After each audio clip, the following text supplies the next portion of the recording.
waxaan jeclahay inaan mahad ballaaran uga soo jeediyo hoggaanka ama madaxda dowlad deegaanka Soomaalida ee Itoobiya oo halkaa inagala socdaan dhowr wasiirkii madaxtooyada wasiirkii qurba-joogga iyo madax kale runtii waxaanu muddo ku maqnay dowladda Itoobiya iyo wakiilka intaba waxaanu kala kulannay dowlad deegaanka Soomaalida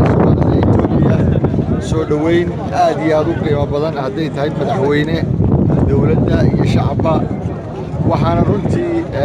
aan aad iyo aad uga mahadnaqno sida quruxda badan ee lanoogu soo dhoweeyey waxaa kaloo runtii uu safarkan ahaa safar taariikhi ah oo runtii dib u curasho ah oo ah sidii labada dal iyo labada ummadood iyo labada dowladood wax u wada qabsan lahaan mustaqbalka dhow iyo ka fogba sidii loogu walaaloobi lahaa sidii cadowga labada dal ay gees uga soo wada jeesan lahayn dhinac walba ha ahaato wixii maanta laga bilaabo in si toosa loo wada shaqeeyo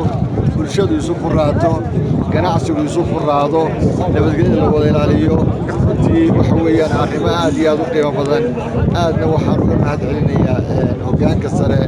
ee dowlad deegaanka Soomaalida dalka Itoobiya aad iyo aadna waa mahadsan yihiin wasalaamu calaykum waraxmatullaahi wabarakaatu waa mahad celinayno waayeelka dhalinyarada deegaanka Togo Jaale oo runtii muujiyay maanta sida ay maaragtay wadaniyada leh qiimaha leh ay isugu duuban yihiin una qiimeynayaan qaranka ay dhiseen iyagu qarankana iyagu dhiseen xbeen ay u soo halgameen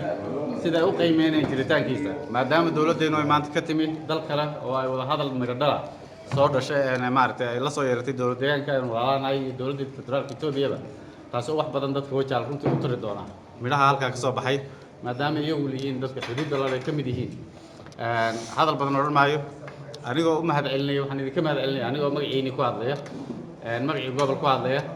magacii xukuumadda ku hadlaya inkastoo wasiirka arrimaha gudaha joogo isagu maaragtay oo matalaya maanta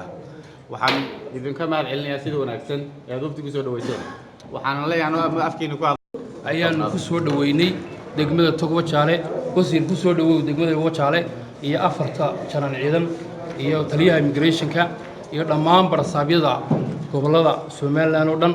aad iyo aad baan ugu soo dhaweynaa hadaan ahay gudoomiye ku-xigeenka degmada Togo Jaale anigoo ku soo dhaweyn doona warahmatullaahi wabarakaatuh anigoo ah gudoomiyaha degmada Togo Jaale wafdiga hoggaamiye هذا وضعته ورسابك